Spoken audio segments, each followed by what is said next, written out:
This is The Wheel Weaves, a Wheel of Time podcast with no spoilers.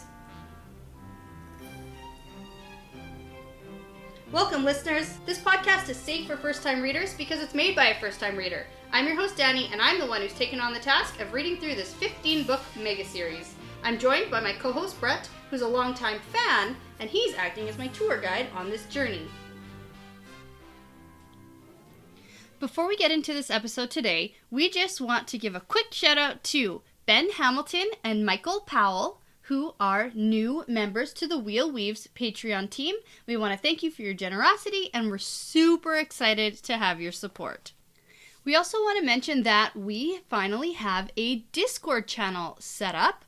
I don't know much about it, but Brett is running it. There is a spoiler-free section as well as a spoilers section that I personally will not be able to see. So there's a really fun outlet there to have some discussion with other fans of the series. And all of our patrons, regardless of tiers, get Discord access. So that's really exciting for us, and we hope we can get lots of people involved there.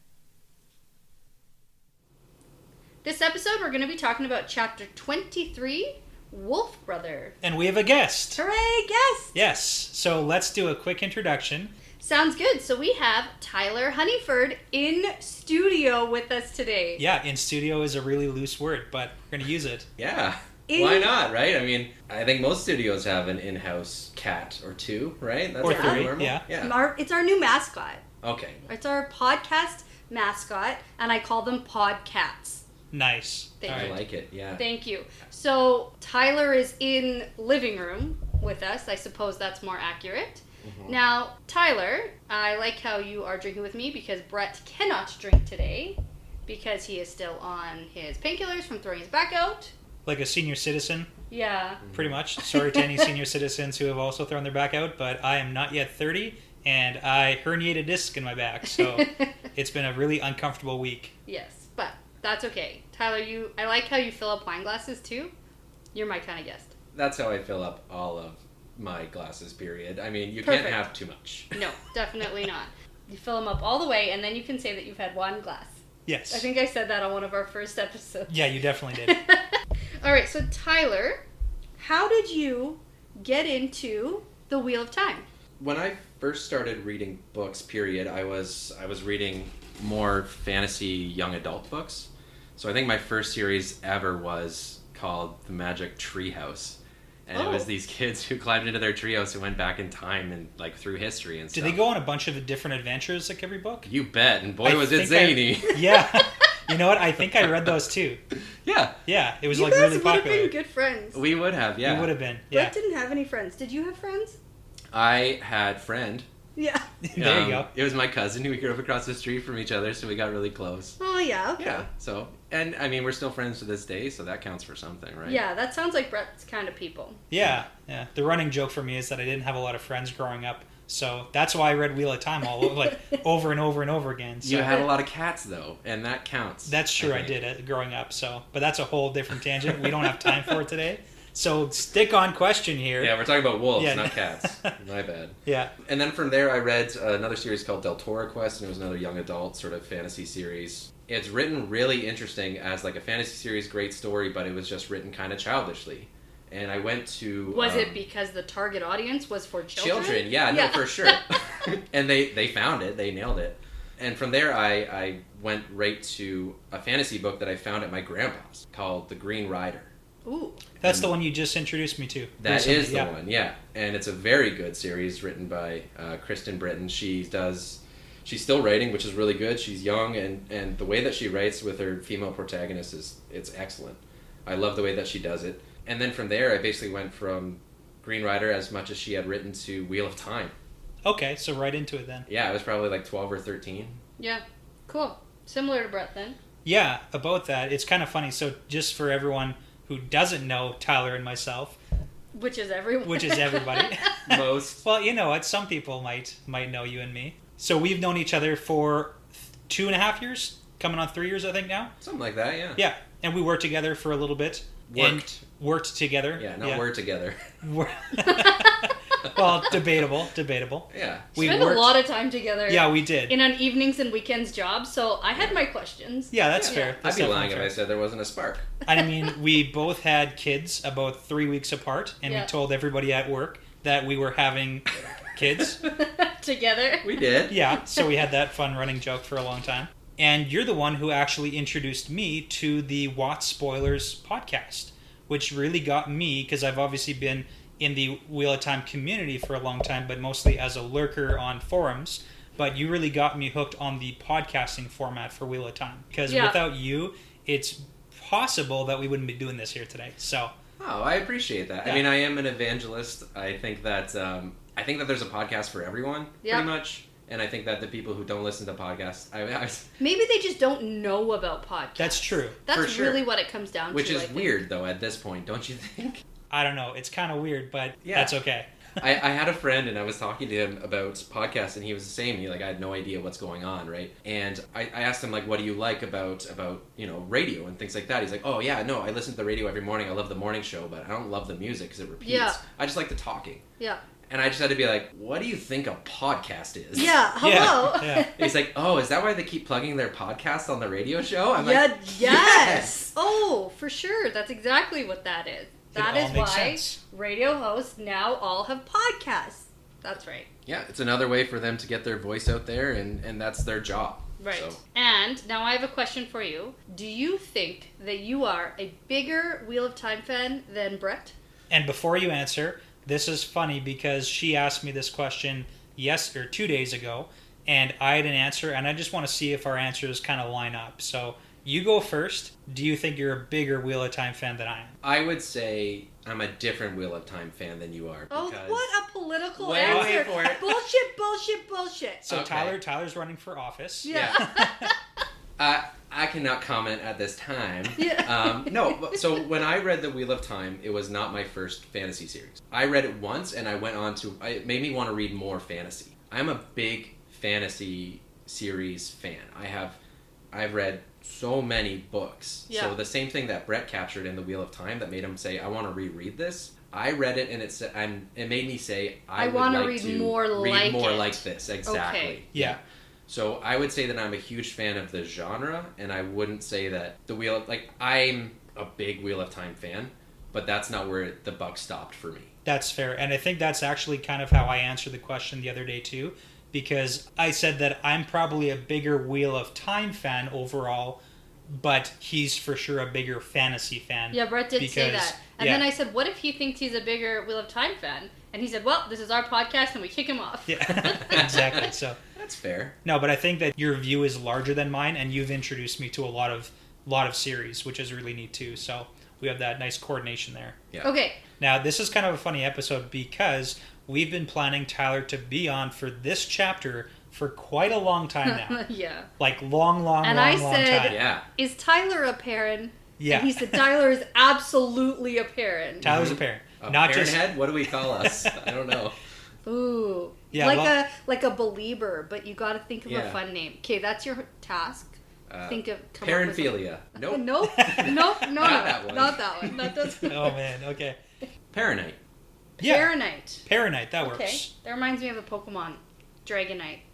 Agreed. Yeah. Is that why you like it? I'm into it. Okay. Yeah. So you're a total Paranite. There's something about Perrin that speaks to me Okay, Yeah. something. 'Cause on I a was- deep level. Okay, well, I was really excited to read this chapter because I knew that you wanted to be a part. Like, you called this chapter. And you knew something was And going I to knew happen. something was going to happen. And I finished the chapter, and I looked over at Brett, and I thought, that's it? Like, that's all? Yeah. That's And it. then Yeah. I go, he really must love Perrin. Like, this must speak to him because this does not speak to me. Yeah, So I'm going to I'm be gonna- honest with you. There's a lot of Perrin chapters that you'll get to the end and you'll be like, that was it. Yeah. He does not... That's what she said? Can I say it? Ooh, yes. Yes. Do you guys have the not safe for work rating or whatever? Yes, Yeah, we we do, yeah. definitely have the little E. Okay. You can swear and you can say sex things if Yeah. you'd like. I mean, fucking shit. Perrin's a great character by the end of it. He does. He really grows He into builds. himself. I mean, but- all of these characters build, Well, but some start off yeah. stronger for sure. I would say all the females, Yeah. you're like, these are kick-ass females from the start. Well, no. Egwene is so annoying right now. like, yeah, she's kick-ass and she's like strong, independent woman who don't need no man, but like she's so dumb sometimes. She's a little bit of a slow learner where she Yeah. re-asks the same questions a few times. We've gone into this a little bit in the last couple chapters. I would push back a bit on that though, because I would say that she's 18, something along those lines, maybe a even a little bit bit lower. Yeah, a little bit younger. And she's learning, and she's continuing Well, to learn. that's literally And- what we're just talking about, is Yeah. how the characters right now were in the first Yeah. week Yeah. of their lives in this book. Yeah. So, yeah. And you're going to get a lot of people probably over time as the series gains popularity who are going to say that Robert Jordan doesn't capture women great. What? Right? Really? Some of them will. I mean, there's going to be some people who say that. Yeah. I disagree with those people, but that's I okay. think I that he disagree already as has well. I would say that Moraine almost seems to be the main character at this point, who is the strongest, most badass woman we have so far. See, So- strongest, most badass character, Yeah. right? Like, there's no that she's just like she She's stands it. out. Period. Yeah. And Egwene, what I like about her is I don't look at her and I say that's someone who's afraid to ask a question or make a mistake, Yeah. which is something that's kind of big in our culture. Yeah. In general, All right, right? that's But- fair. Okay, And so bring I like what she culture does. into it. Why don't you? That's like a really deep Just a point for like taste. 5 minutes. Just a in taste here. of culture. Yeah, that's good. I like that. Okay, so I know that we're a little bit deep in and we have questions for Tyler, and I'm interested to hear your take on this chapter about why it was so great and exciting for you.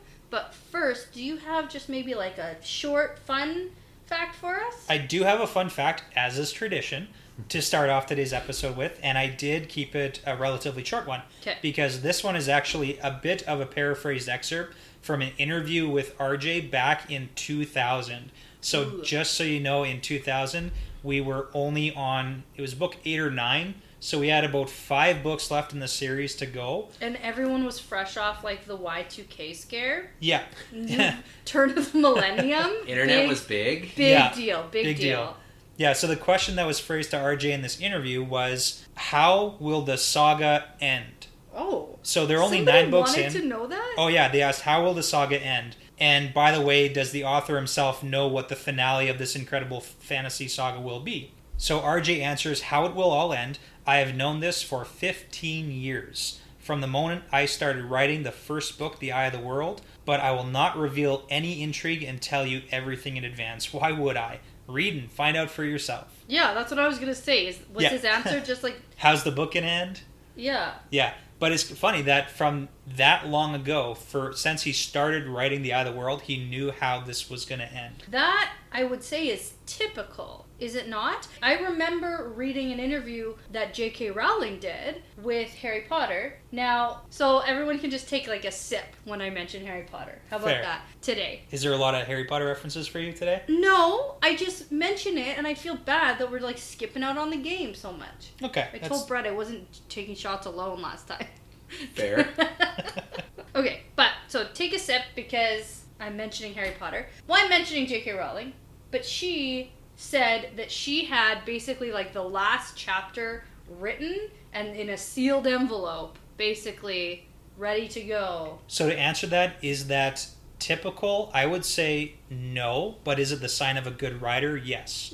Yeah. Because I've definitely read some series where what you thought was going to be the ending isn't exactly how it was written from the beginning. Yeah, okay, that's fair. Like it sort of molds and changes over time. It adapts, yeah. Like they have an idea for what it's going to be like, but then the story just takes on so much more. Maybe? Yeah, there's people who talk about this a lot about literature period, and they mention that there's different approaches to being an author. Yeah. I would say Robert Jordan's approach was definitely more structured. Yeah. And I would say people like George R.R. Martin, apparently, he does more Oh, of like a yeah. let his characters grow and flourish and, where And did they him- end up, and right? him- and who knows? Yeah. They'll tell him where they want to go. And the problem with that is that he's actually ended up having characters not be where they're supposed to be by the time he got to the ending, which he predetermined, apparently. Yeah. Because that's what he told the showrunners. Hence the jarring switches and changes that everyone felt. Yes. That makes a lot of sense. Yeah, and I think we're all just sort of waiting for the books to actually pass judgment on the end of Game of Thrones. Because, like, I don't even count the end of the series as a legitimate ending to the series. Like, it doesn't That's fair. It just doesn't count in my books. I would say as a fantasy author, though, George R.R. Martin has 9 lives because he's made so many fundamental mistakes. He's got an entire book. We've had this conversation before. Not a fan. Where you actually don't like the books, and I actually really enjoy the books. Yeah. So I like the TV show better than the books. Mm. He was targeting himself towards people who were tired of the fantasy genre, and so he broke a lot of those walls. Okay. And like revitalize it almost. In some ways, that seemed to be what he was trying to do, and I Okay. think in some ways he really succeeded. There's a lot of authors that came from Game of Thrones, called it their inspiration, and have done amazing work because of it, books that I've enjoyed far more than George R.R. Martin's, largely because, I mean, there's an entire book that he released that's full of characters that no one likes. Yes. Okay. And that was after everyone waited 5 or 6 years for it to come out. Yeah, that's tough. That's fair. That's an interesting decision for an author to make, right? I guess so, yeah. Okay, but I'm going to flip it here. Thanks for that fun fact, Brett. Yeah. I'm going to put us back on the Wheel of Time track. You're going to have to do that a little bit tonight, I think. Yes, which is fine. That's okay, but we're like almost And in. another thing about George R. Okay, chapter 23, Wolfbrother. And Tyler, today I'm going to be referring to you as our Wolfbrother, if Works that's for okay me. for you. So I, in my notes, right away said clearly this is about Perrin. And I said this last episode because I felt that Min had a vision of Perrin and it was a wolf. Yeah, so Min's viewings about Perrin were a wolf, a broken crown, and trees flowering all around him.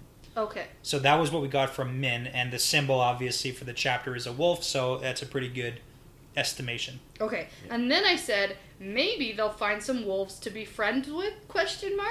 And turns out, I'm pretty good at this prediction thing. Yeah, it turns out. Okay. Now, one thing I wanted to do before you start the chapter is the last line of the previous chapter makes me laugh in the context of the first paragraph. Okay, go. So Robert Jordan does this quite a bit, where he Yes. ends a chapter and then jumps into the next chapter with a funny little segue. So the last line of the previous chapter is, if he was a leader, it was time to start leading. The wind from the river was picking up. So Perrin is saying, I'm going to lead. It's going to be great. I'm the leader. Yeah. Well, you know, in the whole last page of the last chapter, he's surprised that Egwene is letting him take the role of leader. And I would say that that's a stretch. Like, in Perrin's mind, because she's letting him do anything is surprising to him. Yeah. So I think he's taking it and just, like, running with it when he really shouldn't. And it's pretty clear right away in this chapter that he was wrong. Yeah. Yes. Oh, yeah. So we last left off Perrin and Egwene on the other side of the river. They've decided to go straight to Camelin instead of going south to Whitebridge. And this chapter picks off where we left off from the point of view of Perrin. We don't get a perspective shift here. So right off from the start, Perrin knows that this journey is not going to be very comfortable because Egwene is the most stubborn human alive. And I just sort of think, go Egwene. Whatever. She is what she is. Well, Perrin's being stubborn, too, because he's trying to take, like, the chivalrous route where he doesn't want to ride the horse. Yeah. And, I mean, that's good for Bella, because he's a pretty big guy. Yeah, I think he's, like, legitimately uncomfortable on this tiny horse. He makes that pretty clear early on. Yeah. What I wrote down here was... Yeah, poor Bella. Yeah. What I wrote down here was Welcome to Manipulation 101 with Egwene as our instructor here. Because first she makes him feel bad for insinuating she can't walk somehow. And then she makes him feel bad for trying to make her ride because she's going to get saddle sores. Yeah. Yes.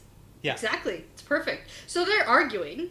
And Perrin thinks that he's too big for Bella, but Egwene won't have it because she is all for equality. If she's going to ride Bella, then he is too, and they are going to take turns, and no special treatment for her. Yeah. It's kind of funny how he also pulls back to, because we've gotten this a few times already, is that Perrin thinks that leaders in stories never have to put up with this sort of thing.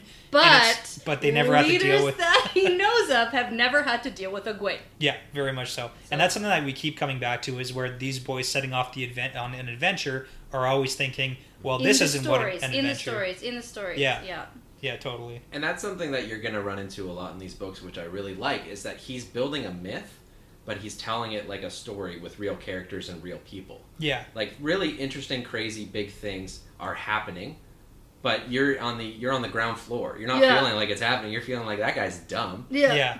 Right? Like, That's fair. if you think about the White Cloak moment that we had a few chapters ago in Berlin, like, the things that Rand said and the things that he did in that moment were so much larger than he is. Yeah. In that moment, you're just thinking, this kid's an idiot. Yeah. Like, what's he doing? I'm thinking, like, what the fuck is happening? Except, I did have an inkling that I knew what was happening. A more accurate thing to say would be Matt in Shadar Logoth. I was thinking, what the fuck is this guy thinking? And why are they all going along with it? Yeah. Like, that was more an accurate, because I think there was a huge build-up the entire chapter to Rand feeling lightheaded and his head hurt, and he was having this weird out-of-body thing. There was lots of build-up to him doing a radical weird thing. Well, we had the advantage of being in Rand's head at that moment, and Yeah. we didn't have the advantage of being in Matt's head for that Shadar Logoth. That's we thought true. he was idiot 1. Turns out he was idiot 2. Yeah. Cool. And then Perrin here, it's funny being in his head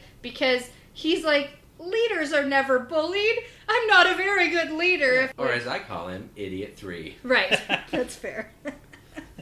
Should have went with Stooges. Oh, yeah, that would have been good. better. Yeah, you Right. missed an opportunity there. That's okay. Yuck. Okay, so they're actually running out of food right now. The bread and cheese didn't last very long at all, and the snares that they're putting out aren't catching rabbits. So Perrin actually goes out to catch a rabbit, and I don't know what a sling is, and I picture him like literally chasing a rabbit down and catching him with his hand. A sling is what, like, you know, David and Goliath, and when we saw the statue of David, it's that band of cloth that you whip around with a rock, Yeah. and then you let it go, and the rock flies out and hits the rabbit. Oh. Yeah. See, even with the sling, It's not like a slingshot, like, picturing, not Dennis the Menace okay, style. because No. I was like, No, holy yeah. shit. Or I was picturing like maybe like a lasso, Okay. like a sling where he like Wow. flings the thing and then catches it. And I was Like like, a- holy shit, this guy's actually really good. So yeah, like a hammock on a rope. Yeah. Yeah, so band of leather, rock at the end, you twirl it around and then let it go, and the rock flies out. Okay, so less important in this paragraph is how he catches the rabbit, and more important Unless you thought it was a lasso, because that's pretty important. Yeah. Okay. Because I want to point out that he did it at 40 paces, Oh yeah, which is, I mean, we talked about it a little bit before, but that's at least like 100 feet. it's right? pretty far out. Yeah, Yeah. the distances aren't necessarily set in stone. I might get in trouble for saying that, but they're not. So it's about probably 100 feet. It's like a pace, like a step, essentially. It's ill-defined. It's well I defined, would but say not that- here. Yes. But Perrin's paces are going to be way bigger than like Egwene. Yeah, but we're talking about the people who measured in stones. Yeah. Okay. There's a lot of those too. Yeah. Okay. But again, moving on from how He's caught good. the He's rabbit, good with his slingshot. and more into Egwene using the one power to conjure fire. Well, Way to go! so when Perrin comes back to camp, he walks in on her, like, staring at the fire, basically. No. Staring at the wood. Staring at the wood, sorry, yeah. Yes. Trying to light With a fire. her eyes closed. And he laughs at her and says, "You can't wish a fire." And technically, But it turns out she can. yeah. A little bit, yeah. Because turns out last night, that's how she did it. Well, he says, "Get your flint and steel," but she hesitates because she lost her flint in the river. It was in her pocket, and she lost it when she was swimming. So it turns out, before she had conjured the fire by reaching out to the one power, and this time she's having trouble.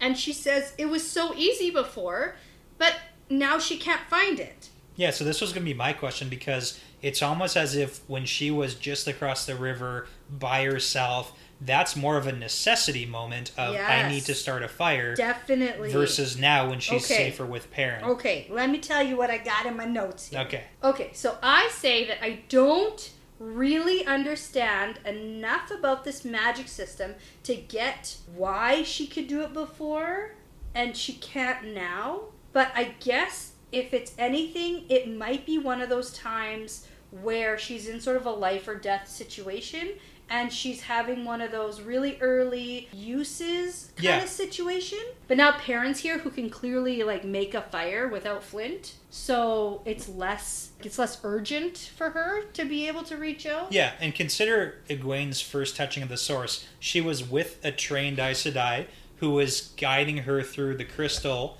to focus and focus and focus, and the very last glimpse of light was her own.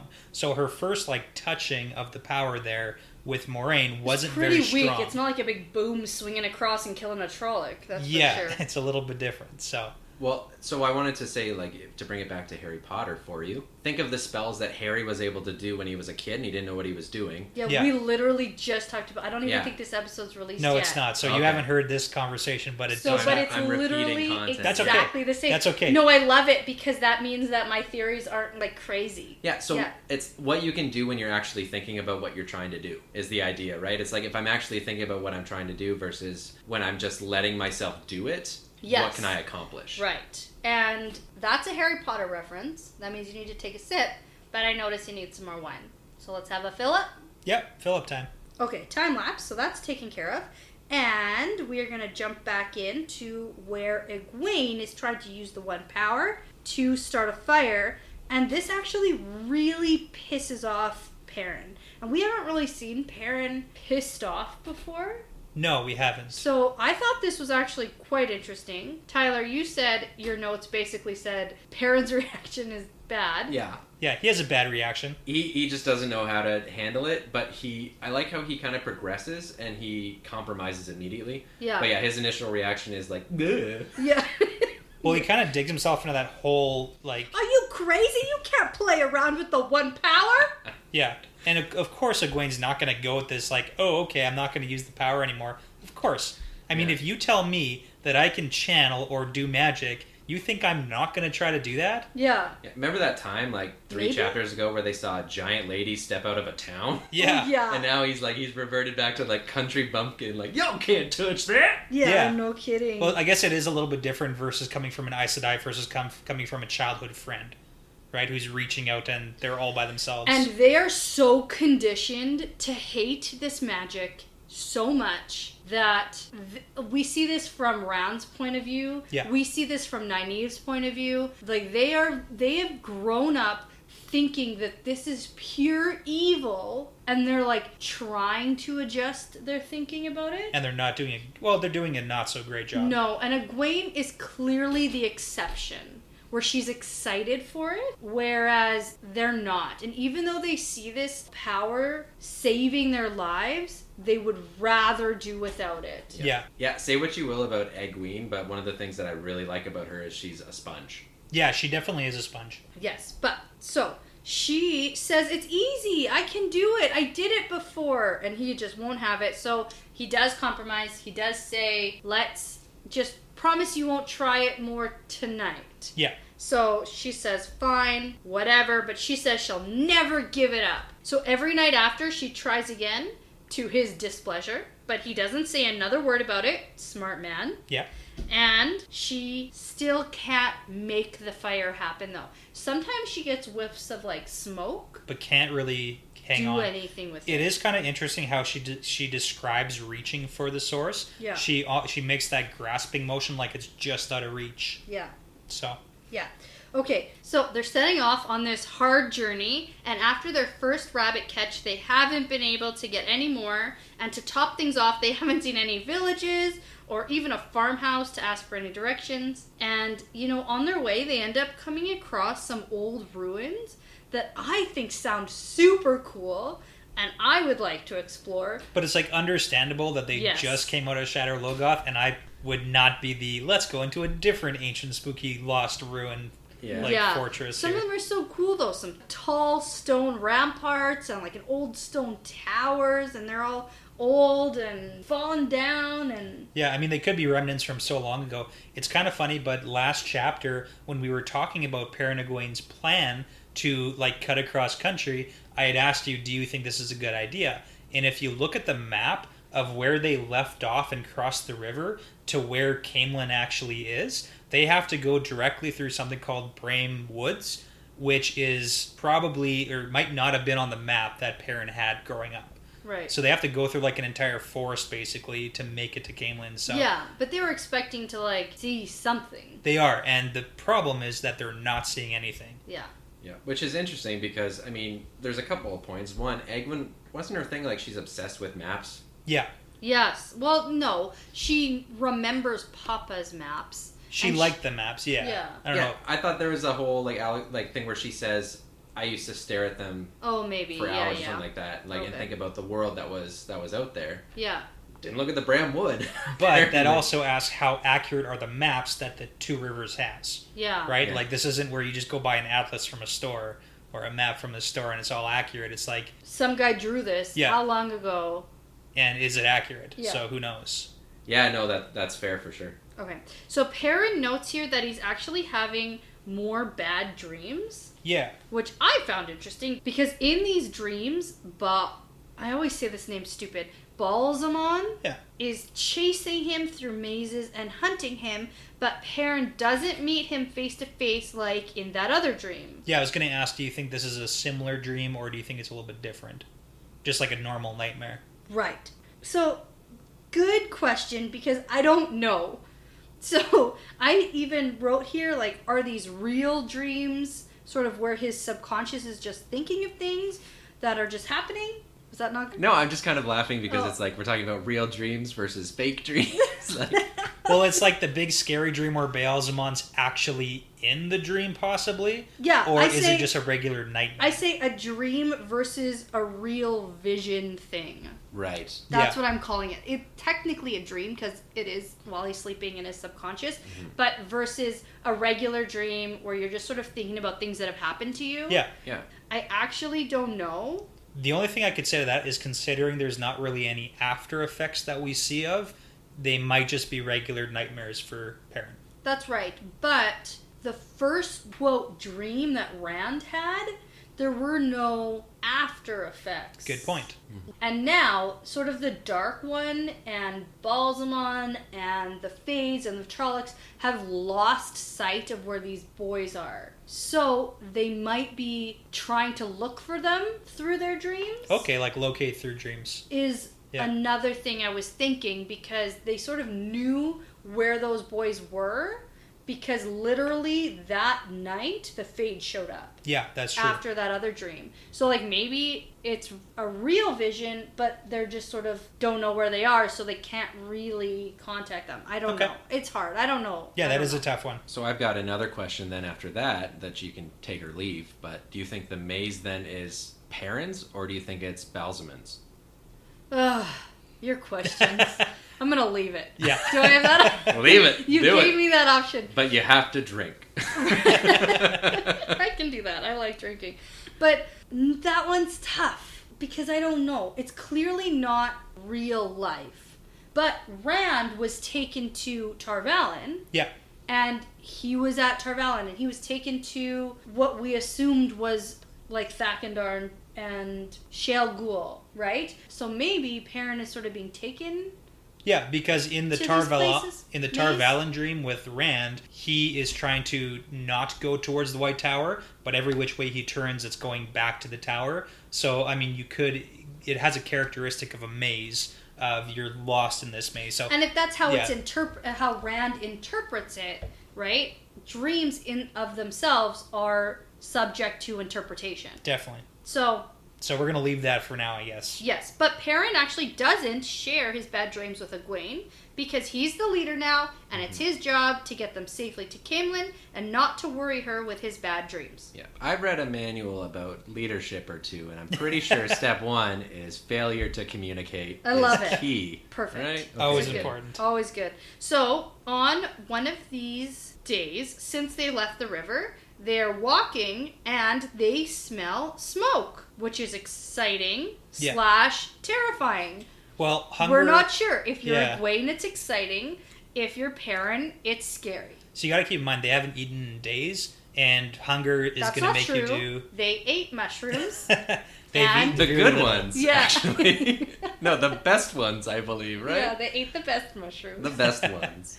Yeah, hunger will make you do funny things like maybe forego some risks. Right, okay. But Perrin is almost a good safety officer as Lan. Close, yeah. I would say he's the most cautious out of all the Stooges.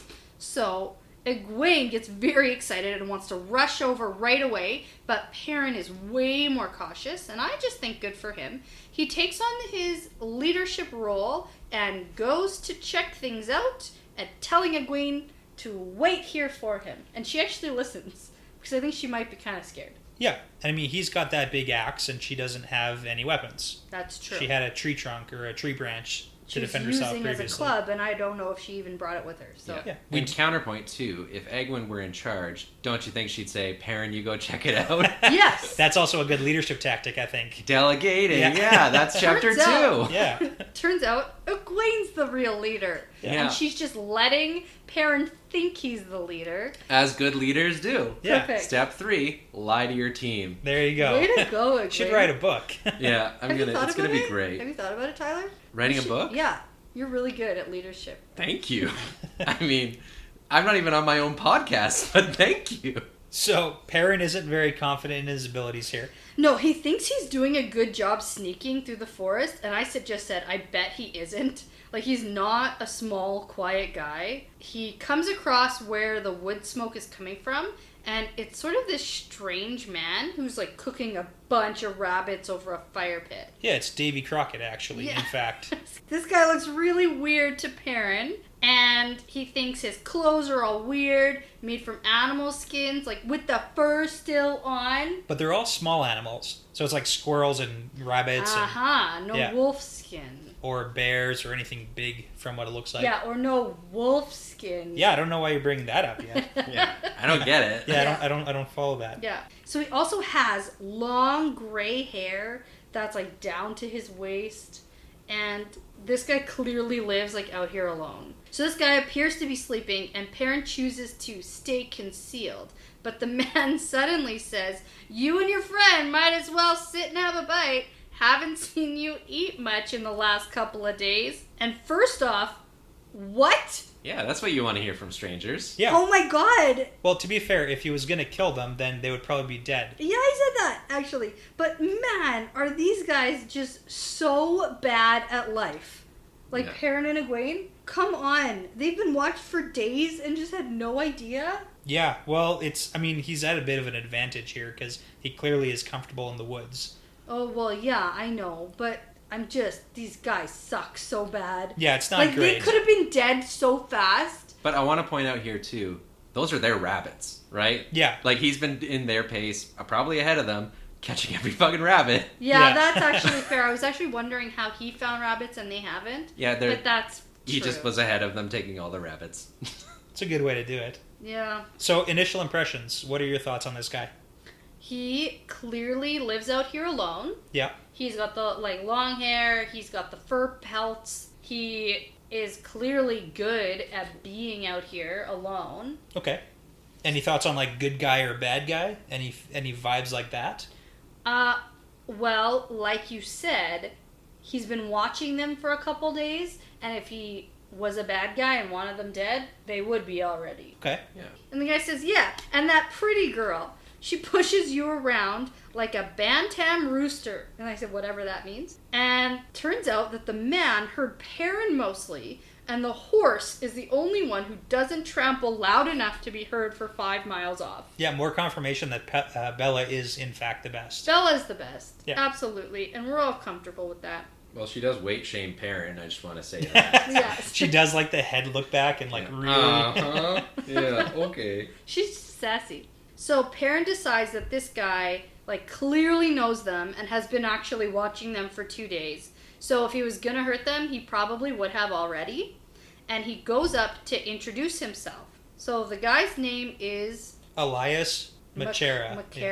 Machera? Machera. Whatever. Yeah. So he awkwardly shakes Perrin's hand, quote, as if unused to shaking hands. Okay, not weird at all. So, Well, man in the forest, right? yeah, I guess so. But, like, okay. Is that a skill you unlearn, is the question you're Yeah, asking? do you unlearn How to shake shake someone's hands? hand? Or, like, did he, like, literally grow up here? That's a good question. Well, let's look at it this way. We already met one really random, strange man who lived in a ruin, named Mordeth, who had a lot of weird characteristics, and now... And he was like over 2,000 years old. Yeah. And he didn't touch people either. Yeah. Oh. But now he didn't follow them for 2 days, so I mean... Perrin clearly isn't getting a weird Shadow Man vibe from this guy, though. Yeah. Right? Yeah, Mordeth didn't try to feed them, technically, so... Yeah. Now I have Just try to steal their bodies. Yeah. Yeah. Totally cool. Yeah.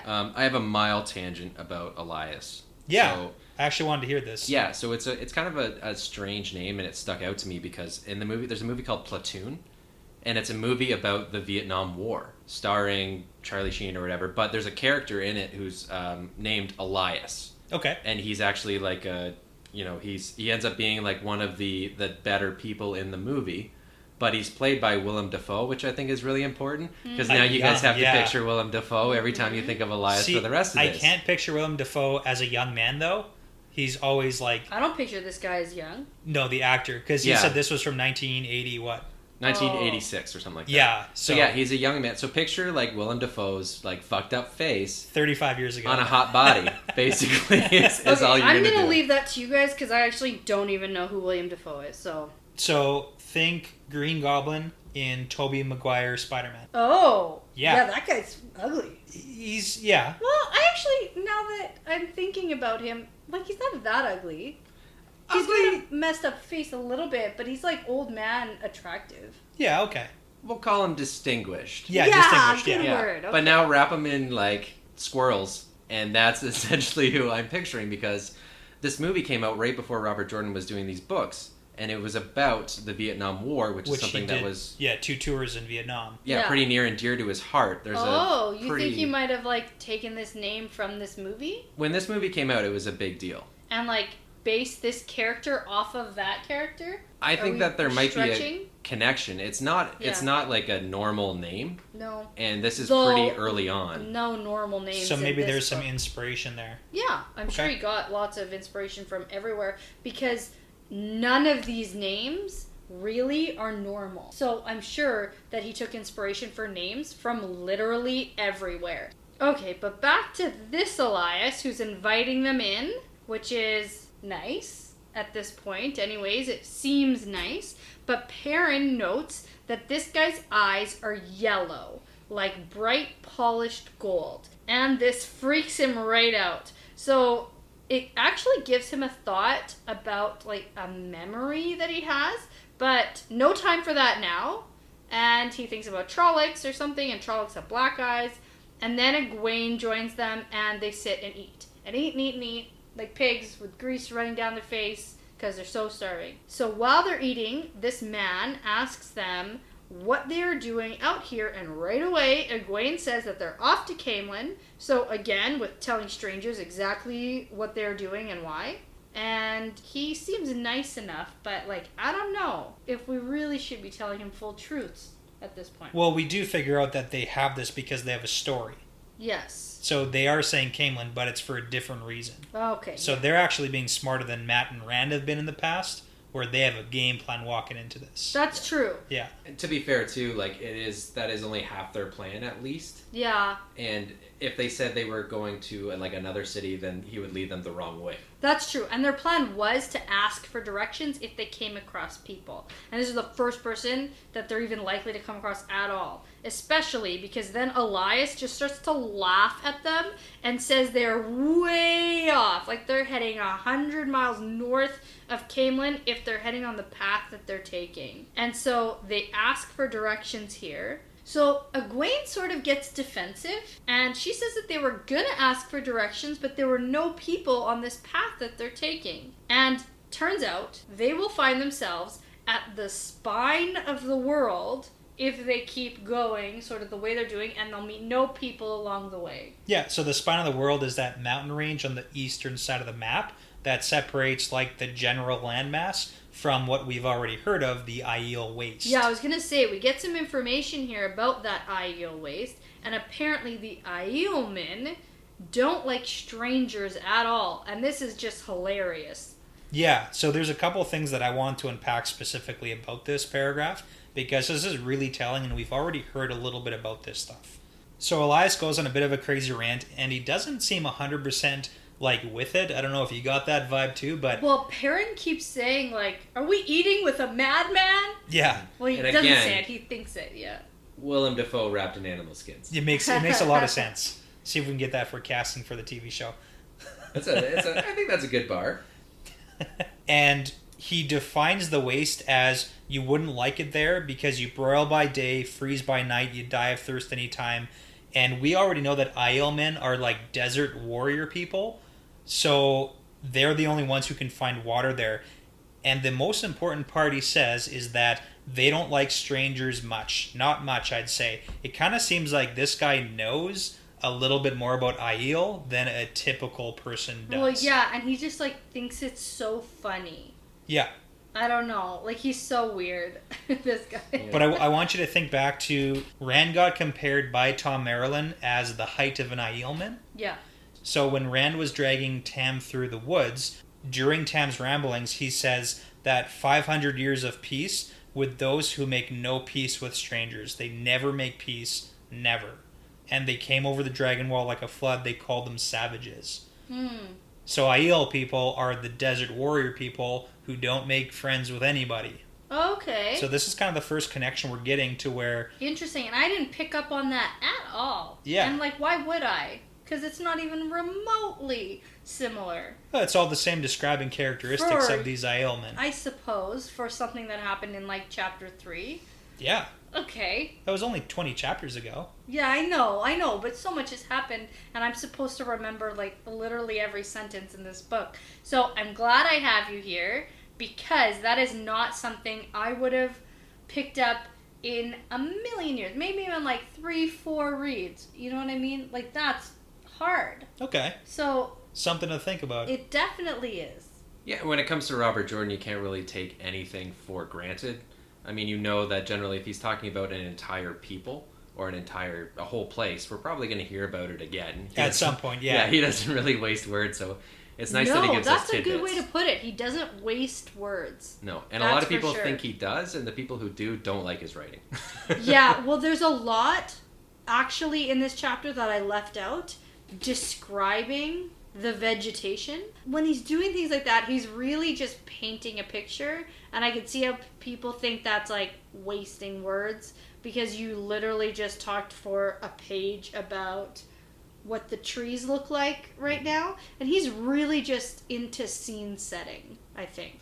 Yeah, and I mean, when you are writing the way that he writes, you're trying to get people to imagine what you're saying. Yeah. Like I don't think Robert Jordan writes in such a way that he's like, it doesn't matter what's going on, what matters is the characters. I think he tries to set scenes. Yeah, Yeah, that's absolutely. fair. Okay, but here we have Elyas sort of laughing at them because they're way off their path to Camelin. And so Egwene just sort of is defensive and asks if he would be willing to show them the way. And then he says that, no, he doesn't really care for people. He doesn't like cities that are full of people. And this is like quite an interesting paragraph here because he says that people don't much care for his friends. And then he says that Perrin and Egwene were stumbling around like newborn cubs. Yeah, interesting language. So clearly all references to wolves. And clearly his friends are wolves, and this guy must be the Wolfbrother. Right? Am I right? Maybe. I mean, I think that's some fair lines to draw up. Yeah. He could also be fucking insane. Yeah. It's just kind of funny that he chooses, so he's been watching Perrin and Egwene for a couple of days and has only decided to help them because they are so helpless, and probably if they don't get help from him, they're probably going to die. Yeah. Like, they're probably not going to make it out of these woods. Yeah, but anyways, he's the Wolfbrother. And just then, he says, "Be still, my friends are coming." And 4, like, waist-height wolves walk to where they are and just, like, lie down by the fire like cute little puppers. And cue Bella freaking out, which is totally understandable. Yeah. And they get some instructions on how to interact with the wolves. Yeah. So first off, Bella does not like these wolves and starts to whinny like crazy. So they are told to quiet her because they won't hurt anyone if they are still. Which I think is the worst instructions you can give pretty much any person if they're going to be meeting a wild animal for the first time. Like, well, it's kind of like that but... play dead sort of advice if you see a bear kind of thing, right? Like, don't be aggressive towards it, just be really passive. Unless it's a black bear. Black attack, yeah. Yeah, black attack. Brown lie down. Do you not know this? Oh my god, what? We live in Alberta. You need to know this. I would just have a bear horn if I went hiking or something. A bear horn? Yeah. I went hiking once in the mountains and we had a bear horn. Okay. And it's a horn you carry with you, and makes loud noise. It scares it's bears like a fog away, horn? and you keep music. It's an air horn. Air horn, actually. Yeah, okay. But it's called a bear horn. Well, they have bear bells and they have bear spray, but I think it's just an air horn. You guys. Wait, how do you spell bear horn? I'm just curious. Like B''AIR or? But whatever you do, don't bring an axe to a wolf fight. Okay, yes, because Perrin also half reaches for his axe, and he's told not to do that because if they think you mean harm, they will stop being friendly. Yeah, I'm pretty sure I could have told him that one too. Yeah, but all good, normal advice for dealing with wolves. So for sure, this is all fine. Totally normal. Maybe if you meet a wolf out in the woods, you wouldn't do this, but I think in this situation, you're okay. Yeah. And I say, all fine, all fine. You're picturing that meme with the dog and his coffee in the room on fire saying, this is fine? Yeah.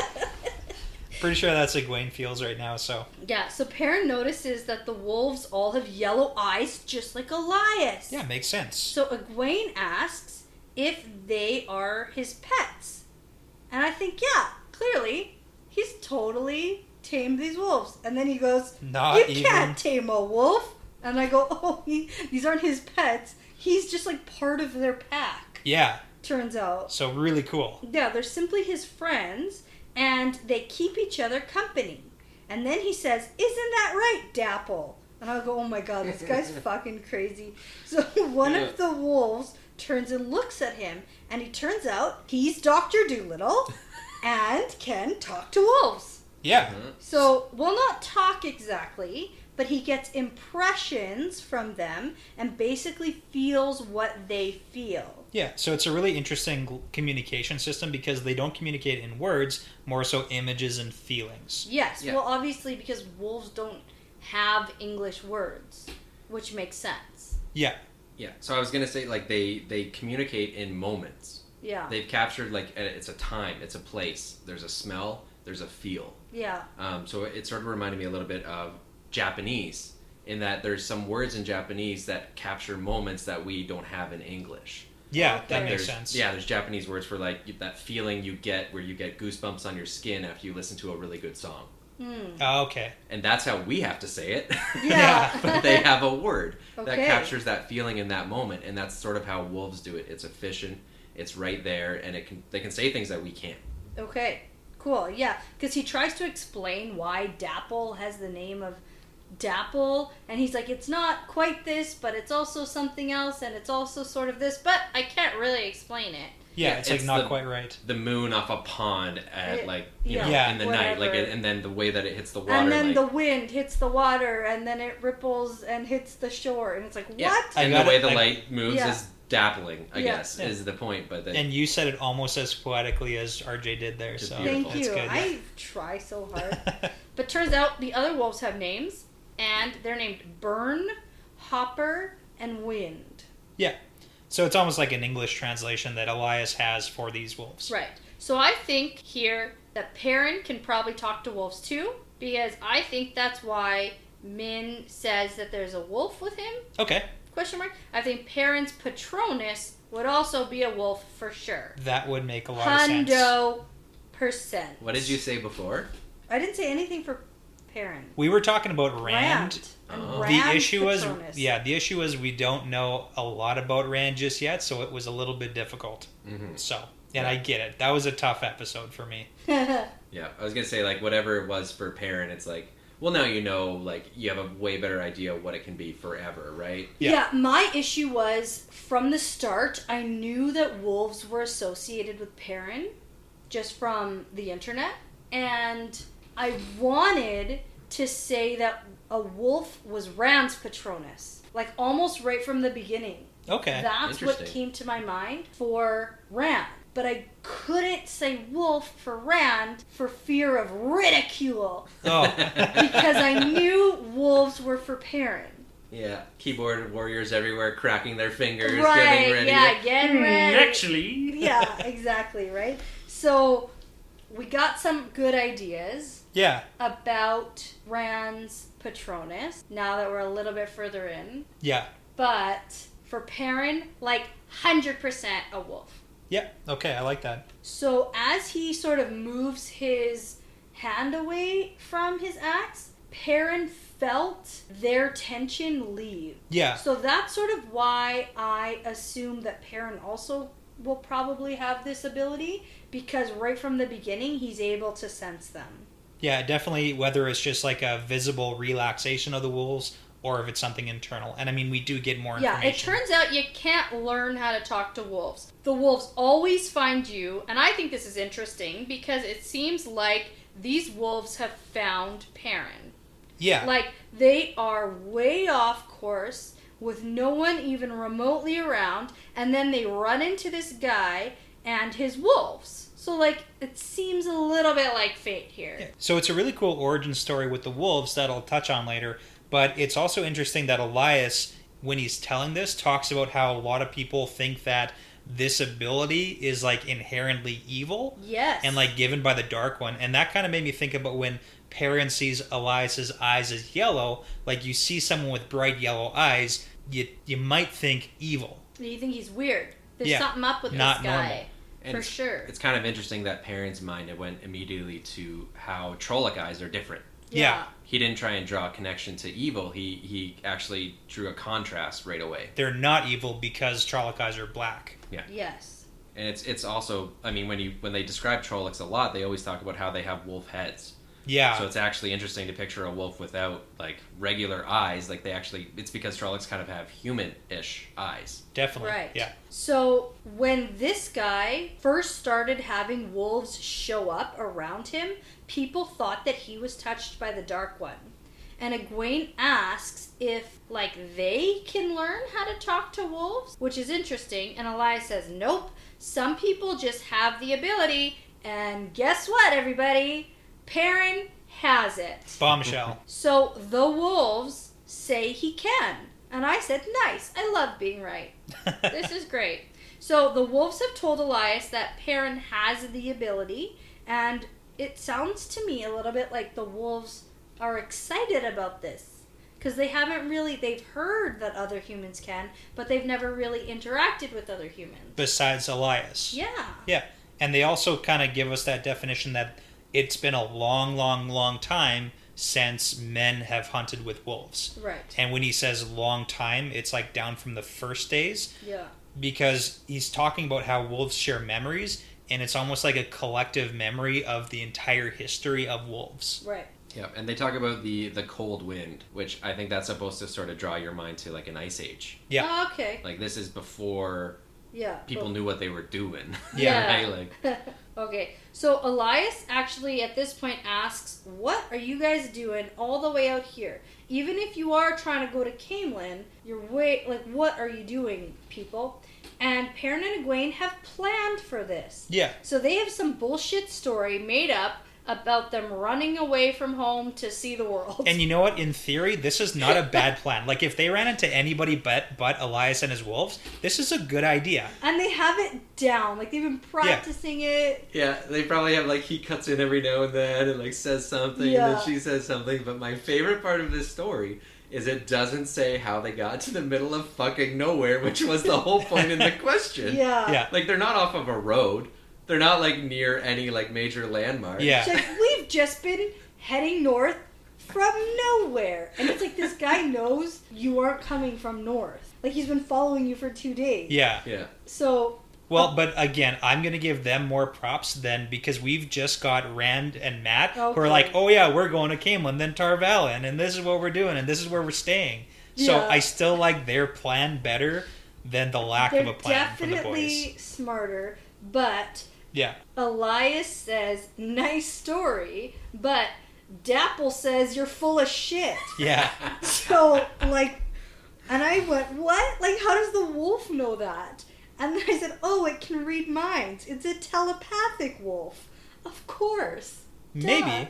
As all wolves are. Yeah. I think we can make that canon for real life, I think. Yeah, wolves just can read minds. But, so, the wolves all start to, like, howl, and at least 20 others from all around are answering. But that's prompted because Perrin, like an idiot, is reaching for his axe again. Yeah. Well, he's scared. He is. But what do you do when there's telepathic wolves who apparently can, and I want to make this clear, smell in their minds? Yeah. So Egwene is so scared, so she offers that they leave and make their own camp for the night. And it's like, do you hear how many wolves are out there? Like, you're just gonna go now? Like, what? Well, yeah, again, better than sticking around the campfire if things are going to get bad. Like, she is trying to get out. Yeah, and Elyas says he would actually rather hear about the Trollocs and the half-men that Dabble smelled in their minds when they were telling their fool of a story. So he says that if they're mixed up with Trollocs and Fades, wolves hate Trollocs more than anything. So the wolf named Burn wants to be done with them because turns out it was a Trolloc who gave him his burn scar mark on his shoulder. And I want to know, what was his name before he was burned? Fatty. You were ready. You knew my question. No, I mean, it's a good question. I think wolves can actually change names. Turns out. Yeah. Based on like what they're experiencing. Experiences, yeah. Yeah. Well, that does kind of make sense with their, images that their entire language is based on. But again, coming back to it, it is a combination of like telepathy here that we're getting, Yeah. but also consider the fact that if they do have heightened smells, like people do give off pheromones, they sweat more when they're lying. Like there are different visible cues, and like if you had such good smelling, you could lie detector type things, wolves. right? So Not telepathic wolves, lie detector wolves. Who Exactly. can smell that? your mind. Love Yeah. it. I love it. It's great. So the wolves are really pissed off and basically want to eat them.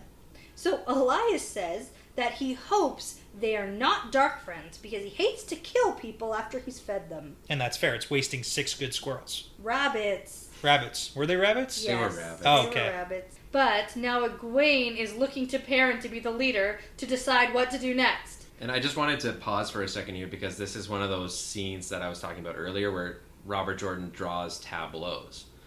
So he describes this moment as just yellow eyes reflected in the firelight as they're all looking at him. Yeah. And Elias's eyes are just one of the set. Nice. I think that's missed such a that, really yeah. cool moment because you're picturing like the dark sky, the trees, the fire, and just this uniform set of eyes staring at them emotionlessly, like waiting for this one answer. Yeah. Crazy. Okay, that's really cool. So Perrin decides they have no choice but to tell him the full, true story. Because of the whole wolves reading his mind and knowing when he lies thing. Yeah. Yeah. It's probably a good call. Yeah, you basically don't have a choice here, bud. But Elyas says that he doesn't care much for Aes Sedai. Because apparently the Red Aja tried to gentle him for what he does. And then he went and called them Black Aja to their face, which apparently means Aes Sedai who serve the Dark One. And from what we know from Moraine, Yeah. who just like opposes the Dark One no matter what, this could be like the biggest fucking slap in the face to say to any Aes Sedai. So- I could only imagine. I have a bunch of notes, and I just want to know if it's acceptable for me to dive into a couple things here. I don't know why you even ask, because you're gonna anyway. Yeah, I'm going to do it. Okay, so we get a really big insight into Elias's past here. So we know that gentling, we got a definition for that previously, which means cutting off a man from the one power. And if they want to gentle him, that kind of makes it assume that they think it has something to do with the one power. Yeah, I definitely assumed that at first. Yeah.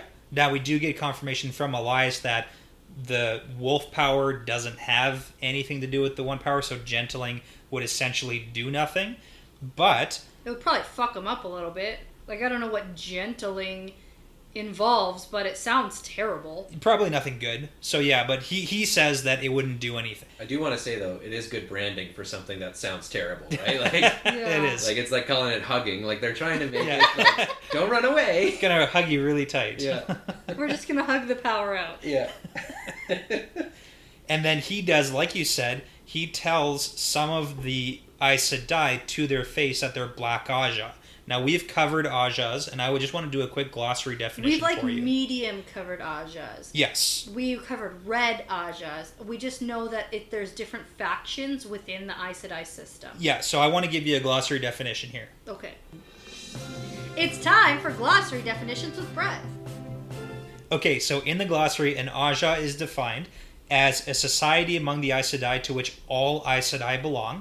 So they're all put into one of these factions. So they're designated by colors, and the colors are blue, red, white, green, brown, yellow, and gray. And each follows a specific philosophy of the use of the One Power and the purposes of the Aes Sedai. So, for example, the Red Aja bends all of its energies to finding and gentling men who are attempting to wield the power.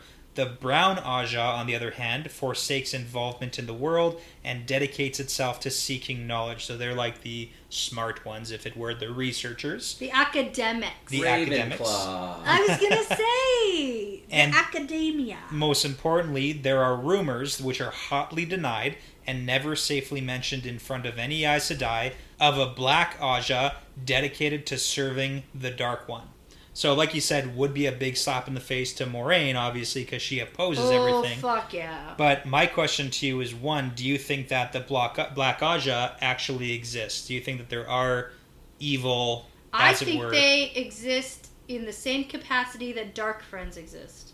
Okay, because Sure. we did get that Dark Friends can kind of come in all different Yep. shapes and sizes. Yep. And then the second question then is, Elyas telling these Aes Sedai to their face that they Yeah. are Black Aja. Oh, yeah. Do you think that he's just being a dick about it? Yes.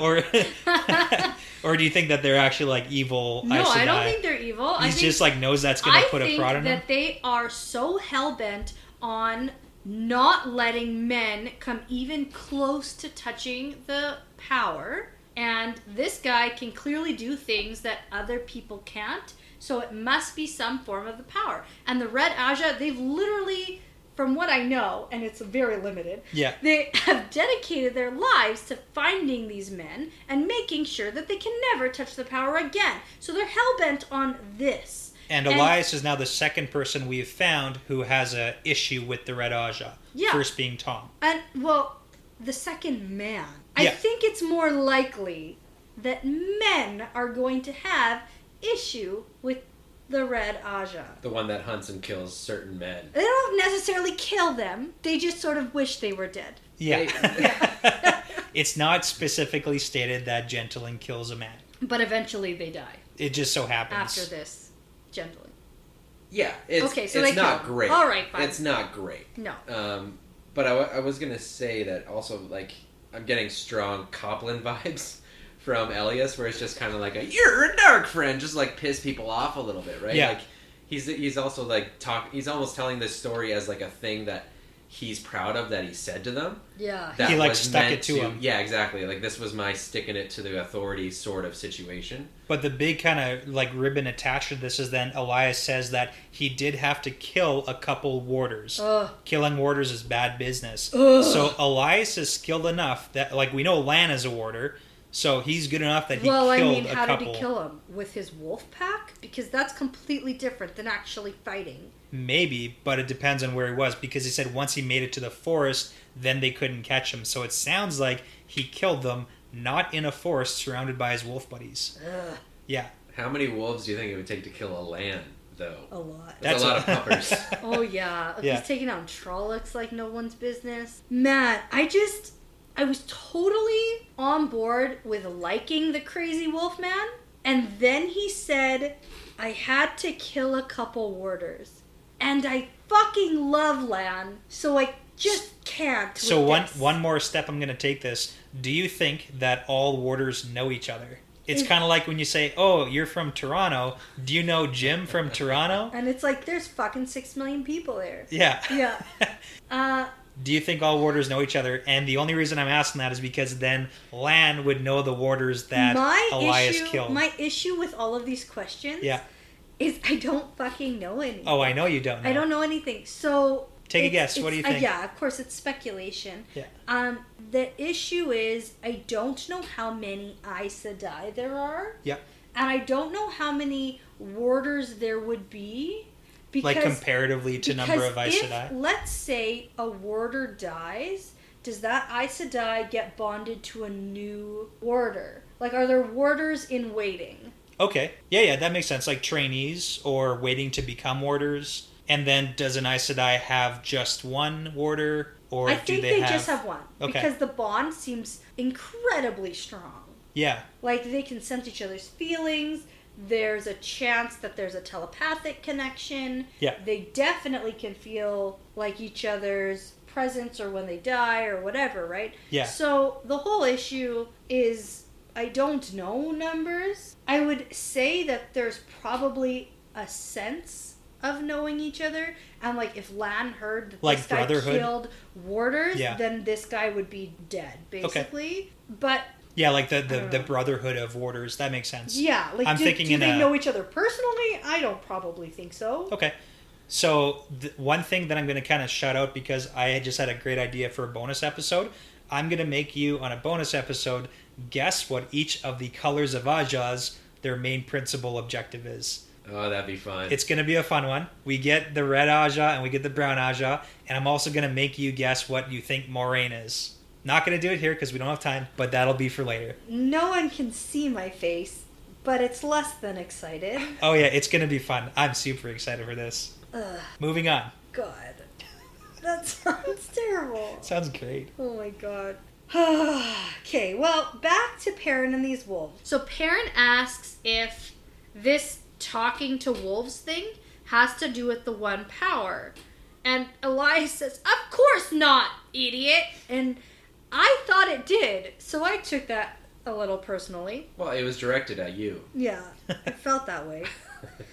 But that's okay, because, you know, we have some insight to Egwene, for sure, being able to touch the power. Yeah. We have insight to 100% Nynaeve being able to control and be very powerful with touching the one power.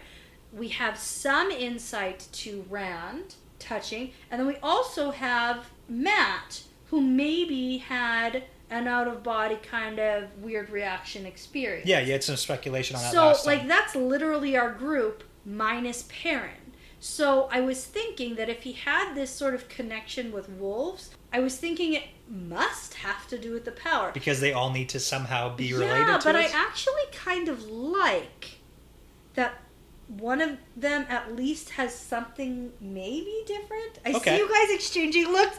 This is the worst of both of you. I'm here. looking at you. No. You looked... Anyways. There is no eye contact going on right now. There was, but it's okay because I'm either on the right track or completely fucking wrong. And you know what's awesome is now Tyler understands my pain at having to just sit and listen. Neither confirm nor deny what is being said. No, there's a pain to it. Apparently, this gentling wouldn't have worked on him, but it pissed him off enough for them even wanting to try. So this talking to wolves thing is older than any Aes Sedai. It's as old as humankind, older than anyone using the one power. But I definitely love like the line, "the old thing's coming again," and what that insinuates. Yes, because they think that something is like about to like break like ancient barriers. Yeah, and it's like something. the Dark One is getting free, so old things are coming again, so then the wolf thing must be an evil thing.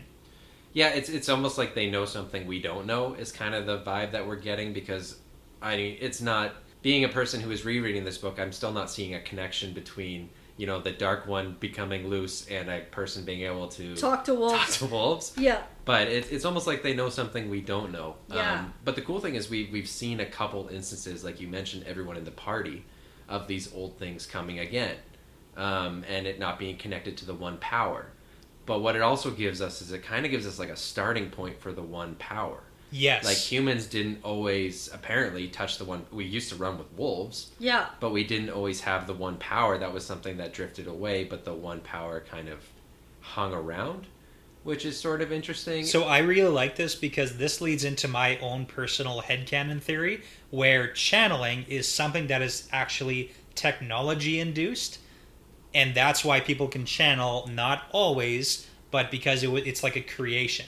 And that gives me hope that in the near future, channeling will be invented, and then I will be able to be a channeler. Okay, well, here's the thing, though. Going forward from that, we have people who, quote, channel in our real life. Like, people who claim that they have abilities. But that's different because there's not necessarily. There's no evidence. I have never seen someone create a firewall and burn a bunch of monsters. I don't want to talk about crystals. Okay, fine. Yeah. But, I mean, I do charge my crystals at the full moon. Well, I mean, it'd be stupid not to. Right? But there are different people and evidence that there are ways to even heal people using energy, like kinetic energy, heat energy. And so even if that's just the start and just the spark of maybe this leading, like maybe Robert Jordan took from real life, from like inspiration from that. Inspiration from people who claim that they can connect with people who have passed. Things like that. Taking that and saying, okay, but maybe in thousands and thousands of years from now, people have harnessed using energy that exists in our real life. And again, I'm hoping for like 5 to 10 years so that I can do this. Oh, God. Okay. He did live through the 70s, I wanted to say. So there's right. He definitely has some sort of knowledge. Psychedelic but powers. So we have like you said, Matt had his weird moment, and we have the people using the power, which is kind of, we're getting a contrast for that. And we also have Min's talent, which is, again, one of those things that... Different, but the same. Different, but we don't have a way to quantify it within the one power stuff. Yeah. Yes. I was wondering what other kinds of, like, old things coming again you could kind of picture, because we got a pretty wide range of contrast. Lots of different things, yeah. Well, when you say, like, old things coming again... A prophecy, Maybe, who knows? If you're going to ask me that random weird question that I don't have an answer to. That's my answer. I am your guest. Yeah. His job is to ask weird random questions. Yeah. And not warn me about them at all. No. My agent said I would have a list of questions ahead of time, and this was not on that. Well, you didn't have my trailer, so... I just want to say that RJ, he has a spectacular magic system that we've already learned a lot about so far. But then he also has these little pieces of magic which are more subtle, but also super interesting. Yeah. On their own. Yeah, absolutely. Yeah. It's like he couldn't pick which one to do, so he connected but different. Yeah. Yeah. So here's one of my most important questions I have for you. So with Elyas talking about the Red Aja clearly not getting along with him, and him having to bail and kill a couple warders because they try to gentle him, and we now know that Perrin has the ability to speak with wolves from what we've already gleaned. Do you think that it's going to be a good idea for Perrin to go to Tar Valon, seeing as that's where they all kind of, live? Only if he, tells them that he can do this. Or if wolves are, following him around. Into the tower? I suppose. But... My question is, is he going to get the same treatment, do you think? Because we also don't know how long ago this was with Elyas, so... Yeah. I don't know. I just think that that's a far ways off, and who knows really what led the Aes Sedai to Elyas? What other shit was he stirring up? Yeah. Because it seems like he's not the, quietest of men, and if wolves are finding him in places that maybe wolves shouldn't be... He might like to push buttons there. It seems as Though it wasn't... There was a few different issues going on. Definitely. Yeah, it wasn't unprovoked. He's not just sort of living his life. And if Perrin ends up showing up to Tar Valon with Moiraine, I think no matter what, if they show up without her, they're gonna have a fucking hell of a time, no matter what animals he can talk to. So, that's a loaded question in of itself. And I'm going to move on before anyone else can ask me a question I don't know the answer to. So, Elyas here finishes by saying that they should be staying away from the Aes Sedai too. And Perrin said that he would like nothing more than to stay away from the Aes Sedai. Yeah, not surprised by that. But Egwene glares at him, and Perrin is worried that she'll just like blurt out about wanting to be one. But she's actually smart here and keeps her mouth shut. But does that matter? No. Yeah. Telepathy wolves. Telepathy wolves. But they can talk with Perrin. Can they talk with her? Can they read her mind, or can they just read Perrin? That's the question here. Yeah, well, I don't think they can read just any human's mind. Yeah, well, she was the one telling the story. Sort of. Perrin was like interjecting too, but they sensed Trollocs and Fades in Perrin's mind while the story was being told. Yeah, and it's pretty obvious that Egwene doesn't have this wolf power. Yes. But to take us off of this tangent completely, Perrin thought, I hope Egwene doesn't blurt out that she's an Aes Sedai. Right. Yeah. Meanwhile, he's thinking it in his That's mind true. Perrin around the telepathy did wolves say it. anyway. Oh well. Okay. Anyways, here she's not one yet, so maybe that matters? Question mark. So Perrin says it seems like they don't really have a choice, though, that the Dark One is clearly after them, and they can't hide or fight back alone, so they need the Aes Sedai's help. So who else is going to help them? And I was like, what a fucking loaded question. I bet this crazy old wolf man will insist on helping them. I can help you. Yeah. And I'm right. So, while Elyas seems to be conversing with Byrne and Dapple about this problem, like basically just like staring into each other's eyes, which is weird, but Perrin thinks this guy must be crazy to say that he can talk to wolves. He's just Perrin from Emmonsfield. I'm the blacksmith apprentice. I can't talk to any wolves. But then he notices that one named Hopper looks at him and grins. Yeah, so that's a little bit telling. There's a star beside that, and I believe that Hopper is important. And I may know for a fact that Hopper is important. Yeah, because of Twitter handles? Because of Twitter. Yeah. But can a wolf grin? Yeah. Show their teeth. Sure. Dogs can smile. But grin? I don't know. So is he picking up some mental projections of A grin. a grin? Yeah, like can he Yeah. tell that this wolf is Grinning. Grinning on the- or grinning at Yeah. him? Grinning on the inside. Because that looks a lot like a wolf baring your teeth, I think, if Maybe you a don't little know bit. exactly Sometimes what the context puppies is. can smile, though. We'll watch videos after. Fine. Okay, so finally Elyas says, you can stay with us. But Egwene is absolutely not on board for this and says, nope, we'll be going to Caemlyn and then Tarvalin. But this pisses Perrin off. And He gets a little bit sassy And I just here. think, Perrin, not the fucking time, man. To, like, stand your ground? Really? Now? But, yep. He gets sassy and says, yes, I will also be going to Caemlyn. And isn't it good to talk these things through? Yeah, he likes to sit and wait at the gates of Shadar Logoth for like 5 minutes, Yeah. seeing if it's safe. But this, Yeah. I don't know. I thought this was adorable. Yeah, Like, I well, thought this was the most like personality that we've gotten from a Perrin? character Yeah, maybe in a little long bit. time. Yeah. It made me chuckle quite a bit just Oh, because yeah. it's like, oh, what do you think of this, Perrin? Like he's doing like Yeah. an He's impression. talking to himself, yeah. Yeah. Oh, what do you think? Yeah, I think I should go. Yeah. Yeah. Oh, good idea. Let's Yeah. all go together. When they're casting Perrin, I think they should make him do something along the lines of this scene. Yeah. Just because it would be so difficult to do this sincerely. Yeah. Because it's so weird. It's Yeah, so funny. yeah. Anyways, but Elyas says, Dapple said that's what you do. So the girl is firmly planted in the human world, but Perrin is halfway in between. Well, turns out Elyas better go with them at least, or else they will get lost or starve. That's guaranteed. And then suddenly, the wolf named Byrne takes off. So Egwene is uncomfortable. So she says that all they need are directions, and you don't actually really have to come with us. But Elyas says, nope, Dapple runs the pack, and she's the one who decided that they're going. Elyas doesn't have the say. Yeah, so Elyas About it? isn't the wolf pack leader. Yeah, which is very interesting. So Byrne doesn't like it, but if there are Trollocs this far south, he wants to be off killing them.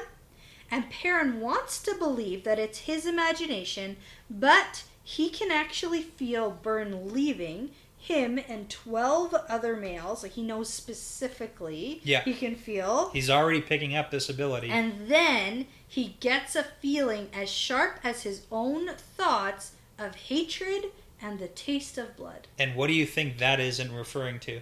Killing the Trollocs. Do you think that they are off to go kill Trollocs right now? No, but like just thinking about it. Okay. The only reason I was asking is because we got the introduction that the wolves, there's nothing they hate more than Trollocs and Murdral. Yeah. They're one and the same. And then Byrne and his crew of, 12 wolves go off with this intense hatred feeling. Yeah. Into the night. Yeah, for Trollocs and Fades. Okay. But not to go actually kill them right now. Well, if they can find them. Okay. It sounds like they're kind of going off hunting. Yeah, I don't think they're against it. Yeah. But I think if there were any in the area, I don't think this conversation would have happened. Well, no, and it's interesting because we learned earlier that wolves hate Trollocs. And if you can hear wolves howling, that means Trollocs aren't around. Yeah. But I actually, now after listening to this, think it might be the opposite. Because it said... The Trollocs will go out of their way to avoid a wolf pack. a wolf pack. So if you can hear the wolves howling, it's not that the wolves run away when there's Trollocs, because that's what it made it seem like. Yeah, it's right? the Trollocs who run away from the wolves. It's the Trollocs who avoid the wolves. Which is very cool. I like that. Yeah. But that's actually the end of this chapter. Yeah. So how do you feel about that episode, Tyler? I love that we got a little bit of Perrin at the end there, a little bit of sassy. And we started off with another strong component of Perrin's personality when you saw that little flash of anger where he said he was going to throw Egwene on that horse. Oh, yeah, that was funny. Yeah. And she kind of smirked and thought it was funny. That. Yeah, a little bit of flirty there, yeah. A little bit, yeah. Yeah, I noticed that too. Well, you have this whole chapter of a male and a female character, like, traveling together. Like, is there going to be sexual tension? Will they, won't they? Is there going to be chemistry? So, will there, won't be. I just can't see it with these I think ones. a long time ago you asked me who's the first one to have sex. Yeah, what did I say? I think you said Matt was the first one. Yeah, that's what I pictured. I still say Matt. You don't think it's... I want a Matt chapter so I can, like, I don't know. With these ones... You got a little Matt crush going on. I do, yeah. What's his story? Yeah, maybe. Maybe that's what it is. Yeah, possibly. I just think he's funny. So here's a question then for you. So this chapter was called Wolfbrother. Yeah. So is the Wolfbrother Elyas, like you originally Yes. said, or is Perrin the Wolfbrother? Yes. They both are. Yes and yes. They're brothers. Wolf brothers. Wolf brothers. Because now Elyas is going with them. I don't know if they'll make it to Camelin. I don't know where they're going to go. I don't know what's going to happen. And I'm aware that the next chapter is called something about the flight down the river or something. Yeah. And I assume we're switching to the folks who are actually traveling on the river. And we're leaving this perspective left on a cliffhanger. Yeah, a little bit, and that's a pretty good assumption. Anyway, so do you think we did this chapter justice? I think we did. I think Cool. that the picture of Perrin that starts to get drawn here is more interesting than the picture of Perrin that we had before this chapter. Yeah, I would agree with that. All right, so I think that brings us to the close of this episode. So thanks for joining us, Tyler. Oh, it's my pleasure. Yeah, thanks for being here. I think that was really fun, and I know that you want to come back for another chapter, and we've already been in talks about it. Is it another Perrin chapter? Guys. No, don't tell me. Never mind, I don't want to be spoiled. No, I read these books 20 years ago, and I've just been sitting on it. So like, this is the dream. I get to use that useless knowledge that I've been saving Cool. up. It all is this not time. useless. Never say that. Okay, so thanks again, and I think that we can all agree that this is part of the pattern now. Part of the pattern. Part of the pattern.